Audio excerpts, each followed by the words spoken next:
15 जनवरी 1974 America के Kansas state का Wichita शहर। उस ठंडी सर्द सुबह पुलिस को ईस्ट मर्डोक और एजमूर के पास एक छोटे से घर में बुलाया गया। बाहर से सब कुछ बिल्कुल सामान्य लग रहा था। कोई टूटी खिड़की नहीं, कोई जबरन घुसने का निशान नहीं। सड़क से देखने पर कुछ भी गलत नहीं दिखता था। लेकिन जैसे ही पुलिस घर के अंदर गई, माहौल पूरी तरह बदल गया। जो उन्होंने देखा वो ऐसा था जो विचिटा शहर को सालों तक डराता रहने वाला था। घर के अंदर 4 लोगों की लाशें थीं, एक पिता, एक माँ और उनके 2 छोटे बच्चे। ये कोई हड़बड़ी में किया गया जुर्म नहीं था। सब कुछ शांत था, साफ था, सोच समझ कर किया गया था। फोन की लाइनें पहले ही काट दी गई थीं। पीछे के दरवाजे से चुपचाप एंट्री ली गई थी। जिसने भी ये किया था वो पूरी तैयारी के साथ आया था और उसे कहीं जाने की जल्दी नहीं थी। सबसे पहले जो और जूली ओटेरो को मारा गया। उनके 9 साल के बेटे जोई को धीरे धीरे दम घोंटकर मारा गया और बाद में मिले सबूतों से पता चला कि इसके बाद वो 11 साल की जोसेफिन को बेसमेंट में ले गया और वहां उसे फांसी पर लटका दिया। डिटेक्टिव्स के लिए ये मानना मुश्किल था क्योंकि ऐसे जुर्म बड़े शहरों में होते हैं। कम से कम लोग यही सोचते थे, विचिटा जैसे शांत शहर में नहीं। लेकिन उस दिन किसी को अंदाजा नहीं था कि ये सिर्फ शुरुआत थी। आने वाले सालों में पूरा शहर डर के साए में जीने लगा। एक ऐसा इंसान जो दिखाई नहीं देता था, जो छुपकर देखता था, इंतजार करता था और सही वक्त पर हमला करता था। My mother begged for her life. Yet he showed no remorse. दुनिया की नजर में वो एक आम इंसान था, लेकिन उस चेहरे के पीछे कुछ और ही छुपा हुआ था। क्योंकि एक ही शरीर में 2 अलग अलग जिंदगियां चल रही थीं। एक जिंदगी एक जिम्मेदार पति की, एक पिता की, एक रिस्पेक्टेड चर्च मेंबर की, और दूसरी जिंदगी एक ऐसा शिकारी जो इंसान की शक्ल में जानवर से भी ज्यादा खतरनाक था।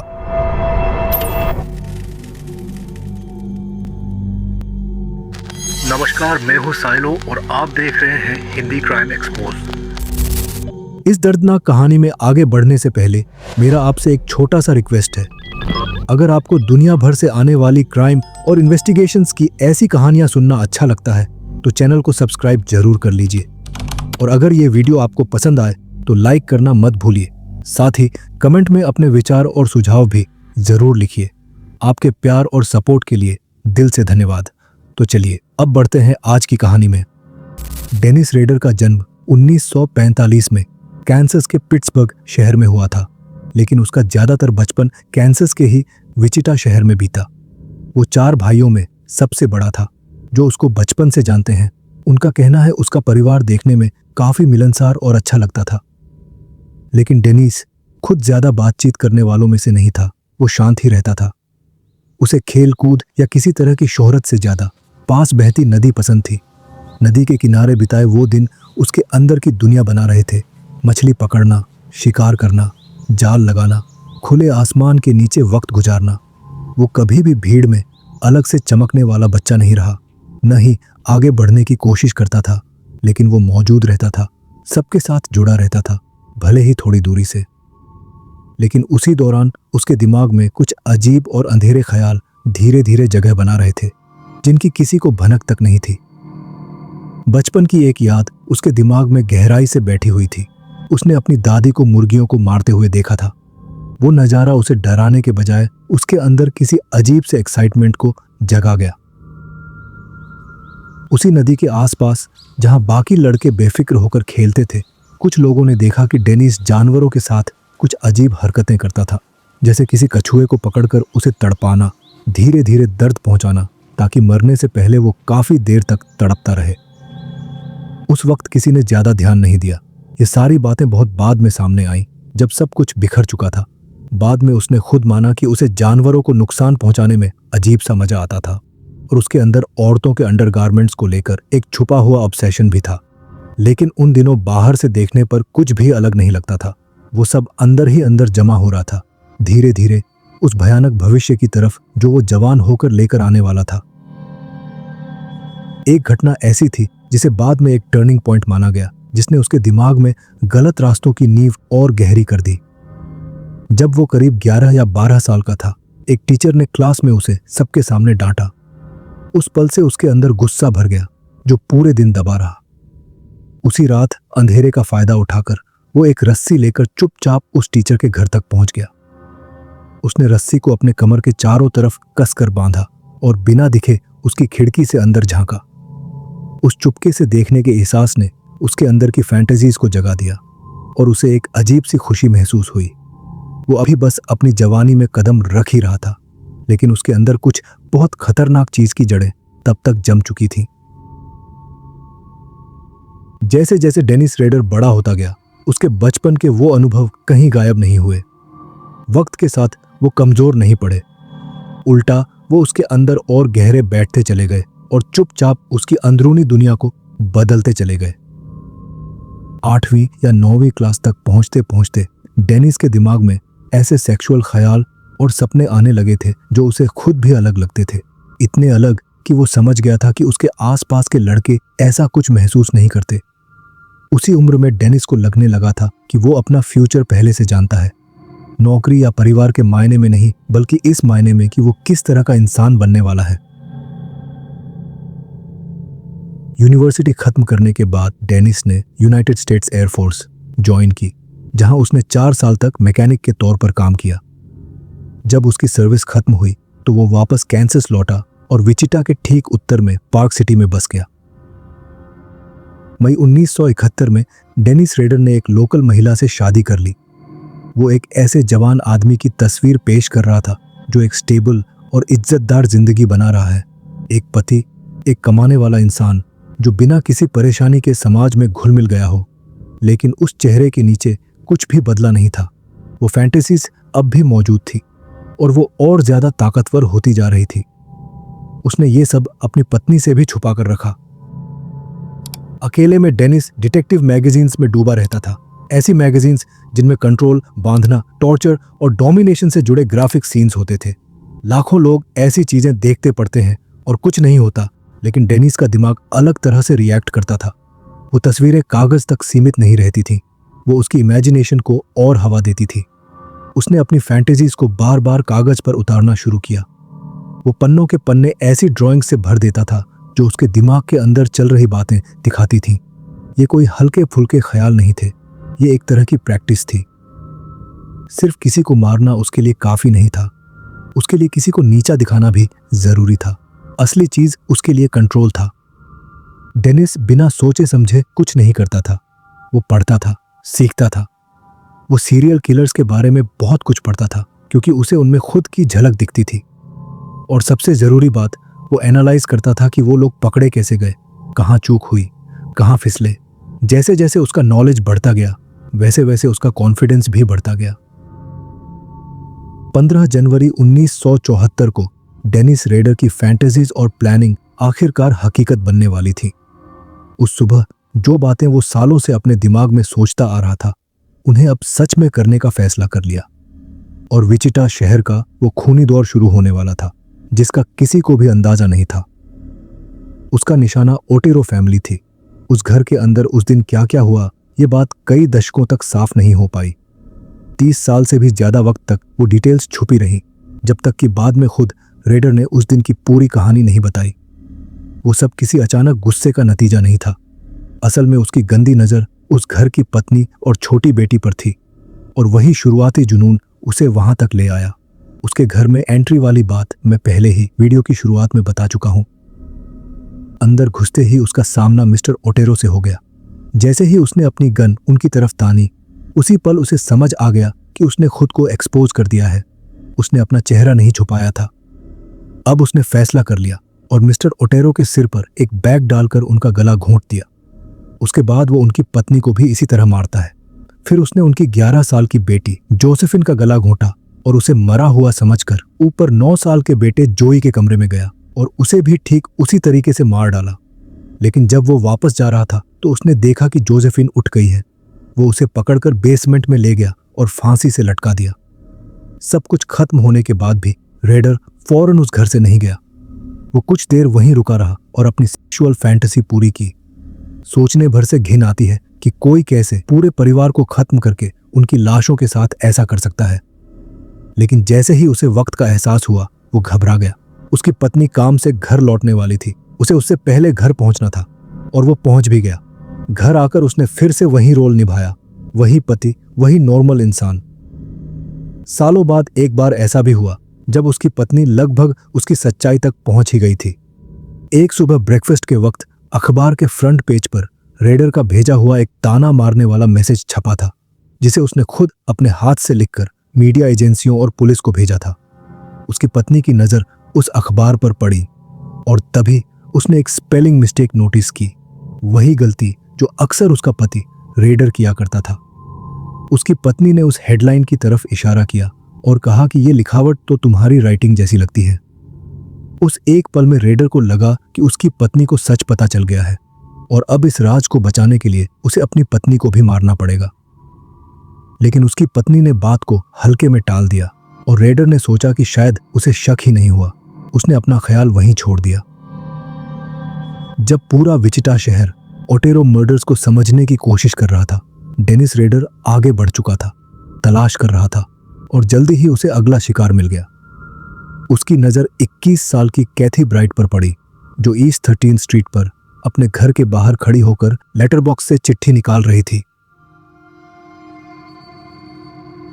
कैथी विचिटा स्टेट यूनिवर्सिटी की स्टूडेंट थी। बाद में उसी दिन वो अपने भाई केविन के साथ घर लौटी। केविन भी स्टूडेंट था, लेकिन उन दोनों को यह पता नहीं था कि घर के अंदर पहले से कोई मौजूद है, इंतजार करता हुआ। रेडर को यह अंदाजा नहीं था कि कैथी का भाई भी साथ होगा। यह उसकी प्लानिंग में एक बड़ी गड़बड़ी थी। उसने दोनों को बांधने की कोशिश की, हालात को काबू में रखने के लिए, लेकिन चीजें हाथ से निकलने लगीं। केविन खुद को छुड़ाने में कामयाब हो गया। वो भागा और मदद के लिए चिल्लाने लगा। रेडर उसके पीछे दौड़ा और गोली चला दी। गोली केविन के सिर में लगी। रेडर को लगा वो मर चुका है। वो फिर कैथी के पास गया। इसके बाद सब कुछ बिगड़ गया। कैथी को बांधना काम नहीं आया। उसने पूरी जान लगाकर लड़ाई की, जिससे रेडर का कंट्रोल छूटने लगा। घबराकर उसने चाकू उठाया और कैथी पर कई बार वार किए, जिससे उसकी जान चली गई। कुछ ही देर बाद केविन को होश आ गया। वो घायल था, घबराया हुआ था, लेकिन जिंदा था। वो किसी तरह घर से बाहर निकला और सड़क पर दौड़ते हुए मदद के लिए चिल्लाने लगा। घर के अंदर रेडर ने आगे का दरवाजा खुलने की आवाज सुनी। उसे लगा कि पुलिस अब आ चुकी है। वो घबरा गया। जल्दी जल्दी जितना हो सका उसने साफ किया और सब कुछ वहीं छोड़कर भाग निकला। भले ही डेनिस रेडर ने अटैक की पूरी प्लानिंग की थी, इस क्राइम ने उसके बारे में एक अहम चीज दिखा दी। वो उतना परफेक्ट नहीं था जितना वो खुद समझता था।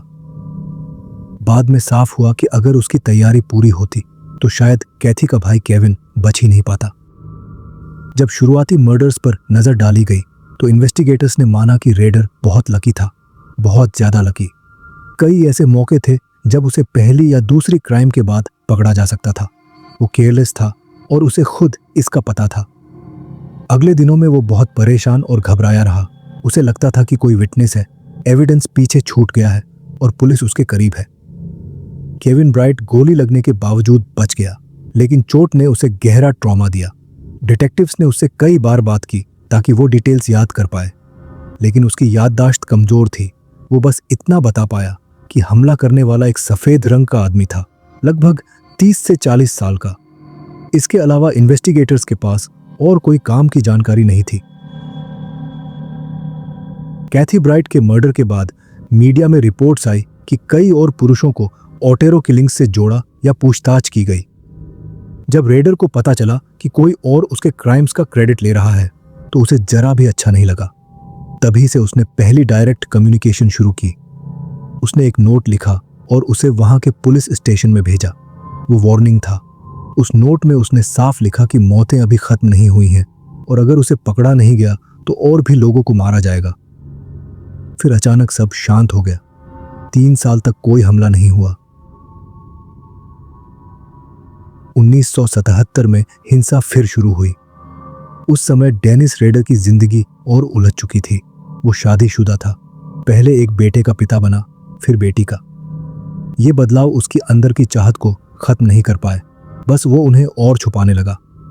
उसने सीख लिया था कि अपनी जिंदगी को 2 हिस्सों में कैसे बांटना है, एक तरफ फैमिली, दूसरी तरफ हिंसा। उस साल उसका अगला शिकार शर्ली वियान थी, एक सिंगल मां जो अपने बच्चों के साथ घर में थी।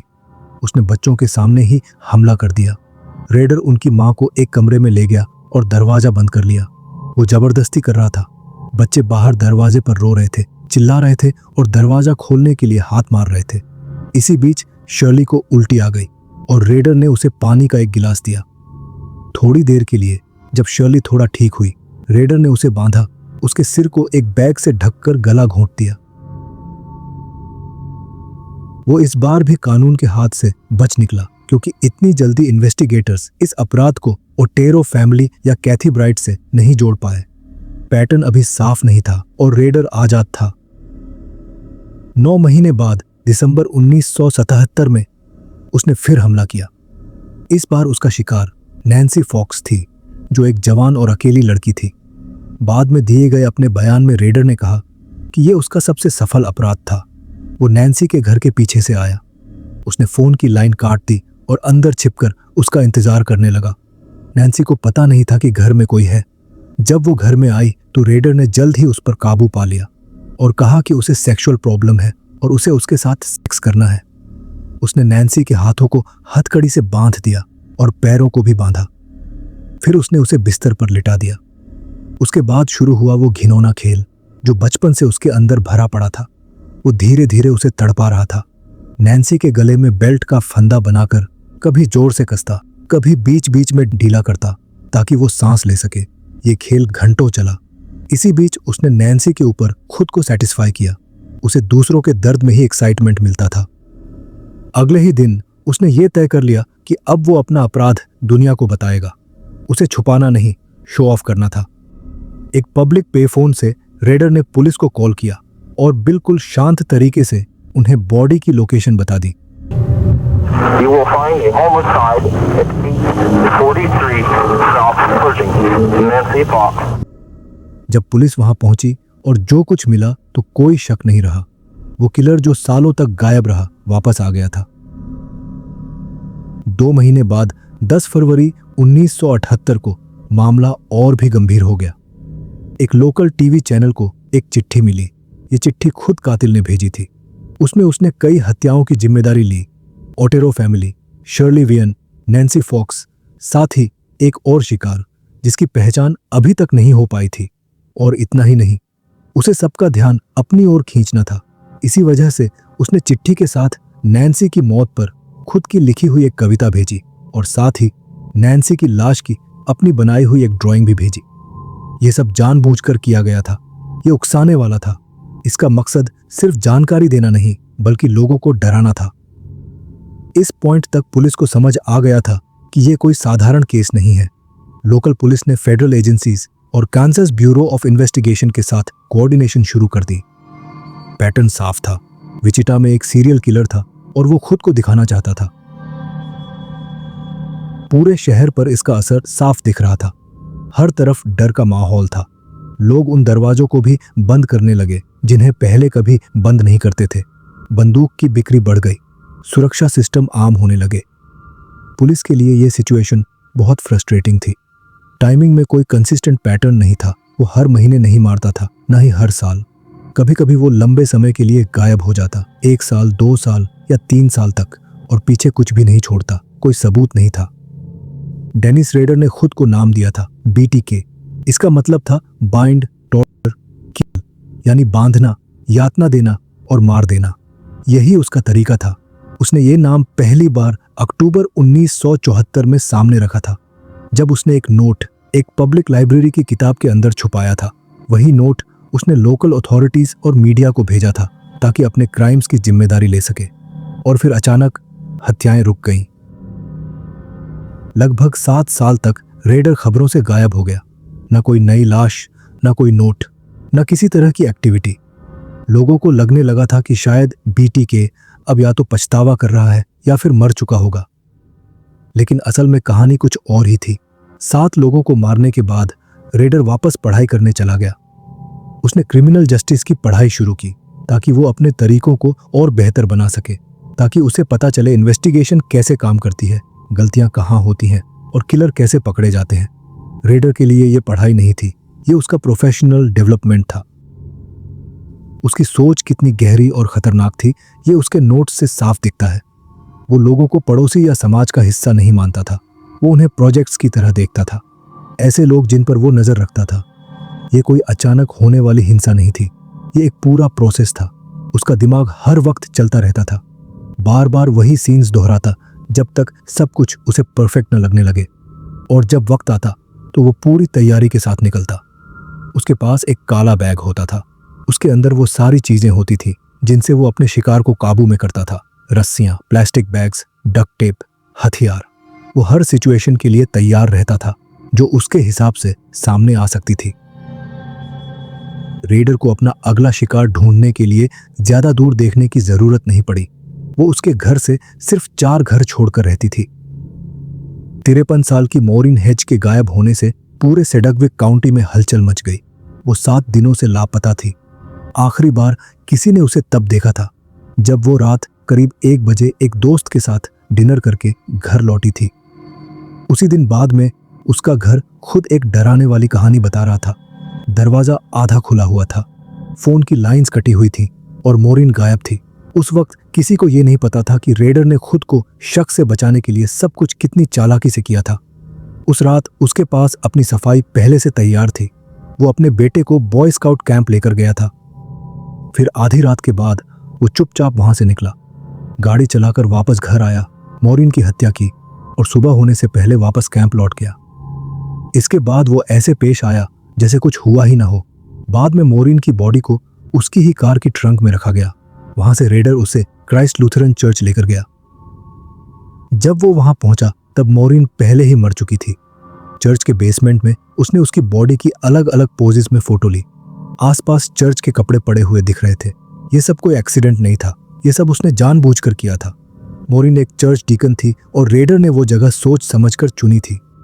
उसके लिए सिर्फ मार देना ही काफी नहीं था, वो इसे एक खेल की तरह देखता था। उसे अपनी फैंटेसीज को पूरा करना था। मॉरिन की हत्या के 9 दिन बाद आखिरकार सच सामने आया और वो बहुत ही डरावना था। उसकी लाश एक सुनसान इलाके में मिली जहां वो खुले में पड़ी थी और मौसम की मार झेल चुकी थी। पास ही इन्वेस्टिगेटर्स को एक मरा हुआ कुत्ता भी मिला। मॉरिन की बॉडी बिना कपड़ों के मिली थी और काफी हद तक सड़ चुकी थी। उसके पास ही एक नाले में गांठ लगी हुई पेंटीहोज पड़ी थी। सीन में वो सारे निशान मौजूद थे जिन्हें इन्वेस्टिगेटर्स पहले भी देख चुके थे। अब तक ये भी साफ हो गया था कि डेनिस रेडर बॉय स्काउट में अपनी जिम्मेदारी को बार बार कवर की तरह इस्तेमाल करता रहा था। स्काउट लीडर होने की वजह से उसे घर से बाहर रहने की आज़ादी मिल जाती थी बिना किसी को शक हुए, और उसने कई बार उस आज़ादी का इस्तेमाल अपने घिनौने अपराध करने के लिए किया। 1986 में उसका अगला शिकार बनी विकी वेगरली। यह हमला पूरी तरह से प्लान किया गया था। रेडर पीछे के दरवाजे से उसके घर में घुसा और इंतजार करता रहा।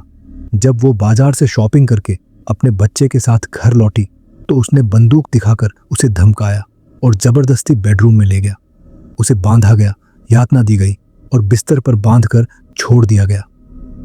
कई घंटे बाद जब उसका पति घर लौटा तो उसने उसे उसी हालत में पाया और ये सोचकर उसे खोल दिया कि शायद वो जिंदा हो, लेकिन वो पहले ही मर चुकी थी। तरीका, प्लानिंग और बेरहमी सब कुछ देखकर इन्वेस्टिगेटर्स को साफ पता चल गया था कि ये काम पीटीके का ही था। 4 साल बाद 1991 में रेडर ने एक बार फिर हमला किया। इस बार उसका शिकार बनी 62 साल की डोलोरेस डेविस। वो रेडर की 10वीं और आखिरी शिकार थी।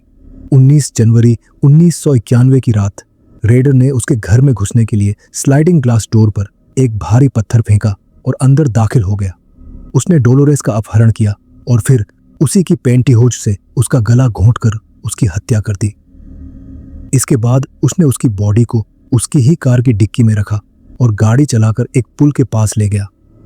वहां पहुंचकर उसने उसकी लाश को पुल के नीचे फेंक दिया। वो बॉडी करीब 2 हफ्तों तक वहीं पड़ी रही, खुले में सड़ती हुई, और जानवरों ने उसके शरीर का काफी हिस्सा खा लिया था। 1 फरवरी 1991 को आखिरकार उसकी बॉडी मिली। 15 साल का एक लड़का नेल्सन शॉक अपने कुत्ते के पीछे पीछे पुल के नीचे गया था। तभी उसकी नजर वहां पड़ी लाश पर पड़ी और फिर ठीक पहले की तरह बीटी के एक बार फिर अचानक गायब हो गया। ना कोई लेटर, ना कोई हत्या। कुछ इन्वेस्टिगेटर्स को लगा कि शायद उसे किसी और मामले में गिरफ्तार कर लिया गया हो।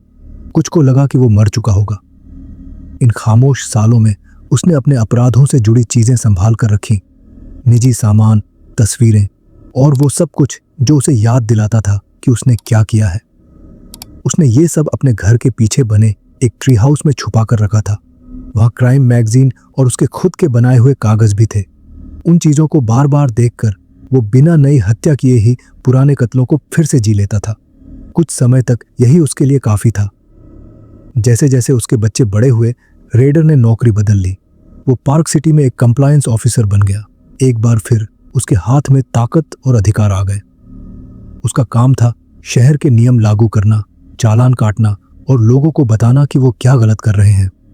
उसके पड़ोसी बाद में बताते थे कि वो कितनी हद तक नियमों को लेकर पागल था। छोटे से छोटे नियम पर भी वो सख्ती दिखाता था। वो घास की लंबाई तक स्केल से नापता था। अगर घास तय सीमा से थोड़ी सी भी ज्यादा होती तो फौरन चालान काट देता। अगर कोई कुत्ता बिना पट्टे के दिख गया तो वार्निंग देने का सवाल ही नहीं, सीधे चालान। ये सख्त और दबाने वाली सोच हमेशा उसके अंदर थी। ज्यादातर लोगों को वो बस एक जरूरत से ज्यादा सख्त सरकारी अधिकारी लगता था। किसी ने ये नहीं सोचा कि उस पर्सनालिटी के पीछे असल में क्या छुपा है। जैसे जैसे साल बीतते गए, विचिटा सिटी ने धीरे धीरे राहत की सांस ली। एक नई पीढ़ी बड़ी हुई जिसे उस डर के बारे में कुछ पता ही नहीं था जिसने कभी पूरे शहर को जकड़ रखा था। बीटीके का नाम इतिहास में खोता चला गया। फिर 2004 में सब कुछ बदल गया। ओटेरो हत्याओं के करीब 30 साल बाद एक अखबार का आर्टिकल उसकी नजर में आ गया। रेडर को ऐसा लगा जैसे लोग उसे भूल गए हों, और उसे यह बिल्कुल अच्छा नहीं लगा। वो हमेशा से शो ऑफ करना चाहता था और डर फैलाना ही उसका मकसद था। इसी वजह से उसने फिर से पुलिस को एक नोट भेजा। विचिटा एक बार फिर डर के साए में आ गया। खबर आई कि जो किलर सालों से गायब था वो वापस लौट आया है। लोगों को फिर से याद आ गया कि बीटीके क्या कर चुका है और वो आगे क्या कर सकता है। रेडर ने एक बार फिर कांटेक्ट करना शुरू किया, सच बताने के लिए नहीं बल्कि सबको अपने खेल में उलझाने के लिए। उसने पुलिस और मीडिया को पूरे शहर में फैले सुराग ढूंढने के खेल में फंसा दिया। जल्द ही अलग अलग जगहों पर छुपे हुए पैकेट मिलने लगे। डिब्बों के अंदर गुड़ियां रखी थीं जिन्हें विक्टिम्स की तरह सजाया गया था, और उनके साथ वो निजी चीजें भी थीं जो उसने सालों पहले उठा ली थी। हर एक सुराग ऐसे बनाया गया था कि इन्वेस्टिगेटर्स और रिपोर्टर्स खुद उसके खेल का हिस्सा बनते चले जाएं। लेकिन इस बार कुछ अलग था। पुलिस पूरी नजर रखे हुए थी। उसका हर मैसेज उससे ज्यादा बता रहा था जितना वो खुद बताना चाहता था। उसका कॉन्फिडेंस अब लापरवाही की हद तक पहुंच चुका था, और फिर उससे गलती हो गई। नई टेक्नोलॉजी से अनजान रेडर ने पुलिस को एक कंप्यूटर डिस्क भेज दी, ये सोचकर कि उसे ट्रेस नहीं किया जा सकता। उस डिस्क में सिर्फ एक फाइल थी। उसके मेटाडेटा ने बता दिया कि वो फाइल कहां बनाई गई थी, कौन सा सॉफ्टवेयर इस्तेमाल हुआ था और आखिरी बार उसे किसने खोला था। और वो सुराग सीधे पहुंच गया, क्राइस्ट लूथरन चर्च। आखिरकार बीटीके के पीछे छुपा नाम सबके सामने आ ही गया, डेनिस रेडर, नॉर्थ विचिटा के क्राइस्ट लूथरन चर्च का कांग्रेगेशन प्रेसिडेंट। एक ऐसा इंसान जो समाज का जाना पहचाना हिस्सा था। 25 फरवरी 2005 को पुलिस ने उसे गिरफ्तार कर लिया। जब उसे एविडेंस दिखाए गए तो रेडर ने कोई विरोध नहीं किया। अगले 2 दिनों में उसने 30 घंटे से ज्यादा बात की। बिल्कुल शांति से, बिना हड़बड़ाए उसने दशकों की हिंसा को एक एक करके बयान किया। जिन इन्वेस्टिगेटर्स ने 30 साल से ज्यादा वक्त तक सिर्फ एक साये का पीछा किया था, उनके लिए अब रहस्य खत्म हो चुका था। जब अधिकारियों ने उसकी पहचान पब्लिक करने की तैयारी की तो डर से पहले हैरानी फैल गई। लोग यकीन ही नहीं कर पा रहे थे कि ये वही इंसान है जिसे वो जानते थे। दोस्त, पड़ोसी, पुराने क्लासमेट सब अपने पुराने किस्से याद करने लगे जो अब झूठ जैसे लगने लगे थे। यहां तक कि वो लोग भी जिन्होंने अपनी पूरी जिंदगी हिंसक अपराधियों के बीच काम किया था, हैरान रह गए। रेडर डरावना नहीं लगता था, वो धमकाता नहीं था। सामने से देखने पर वो बिल्कुल आम इंसान लगता था। धीरे धीरे ये भी साफ हो गया कि रेडर अपने की को लेकर शर्म महसूस नहीं करता था। उसकी बिगड़ी हुई सोच में उसके अपराध उसकी अचीवमेंट्स थे। वो माफी नहीं मांग रहा था, वो पहचान चाहता था। क्योंकि रेडर ने खुद को दोषी मान लिया था, इसलिए कोई लंबा ट्रायल नहीं हुआ। उसकी जगह एक गुहार की सुनवाई हुई, जहां एविडेंस को आधिकारिक तौर पर रखा गया और पीड़ितों के परिवारों को मौका मिला कि वो सीधे उस इंसान से बात कर सके जिसने उनसे बहुत कुछ छीन लिया था। रेडर में कोई पछतावा नहीं दिखा, कोई दया नहीं, दर्द को समझने की कोई कोशिश नहीं। इस कहानी का सबसे दर्दनाक पहलू शायद ये है कि बीटीके ने सिर्फ अपने विक्टिम्स की जिंदगियां ही नहीं उजाड़ी, बल्कि अपने परिवार को भी हमेशा के लिए तोड़ दिया। उसकी बेटी कैरी रॉसन ने सालों बाद बताया कि जिस पिता को वो एक प्यार करने वाला केयरिंग इंसान समझती थी, वही असल में एक भयानक दोहरी जिंदगी जी रहा था। गिरफ्तारी के बाद उसे ऐसा लगा जैसे वो किसी ऐसे इंसान का मातम मना रही हो जो जिंदा होते हुए भी मर चुका था। गुस्सा, धोखा, शर्म और अंदर ही अंदर सड़ता हुआ दर्द, इन सब से गुजरते हुए उसने माफी की कोशिश सिर्फ इसलिए की ताकि वो खुद आगे बढ़ सके।